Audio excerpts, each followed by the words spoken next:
welcome to Quick Tips from MSC Industrial Supply, a show where we invite industry pros to share their expertise with us. Today, we have a tip on how to properly assemble a 3M reusable respirator for maximum protection. Let's go take a look. If you're using a reusable respirator, following the user instructions closely and assembling it correctly are critical. Here's a demonstration for how to assemble a 3M reusable respirator. To assemble the pre-filters, place the 3M filter into the 3M filter retainer so the printed side of the filter will face the cartridge. Then, press the filter retainer onto the cartridge. It should lock securely.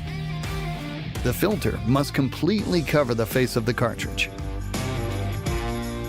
To install cartridges on your respirator facepiece, align the cartridge notch with the facepiece mark or the smallest bayonet lug on your respirator and push together.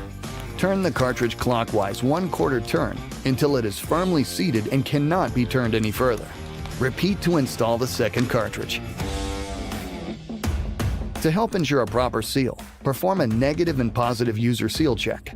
For a negative user seal check, place your palms over the cartridges and inhale gently. The facepiece should collapse slightly. If air leaks between the face and the face seal of the respirator, reposition it and adjust the straps for a more secure seal. For a positive user seal check, place your palm over the exhalation valve cover and exhale gently. The facepiece should bulge slightly. If air leaks between the face and the face seal of the respirator, reposition it and adjust the straps for a more secure seal.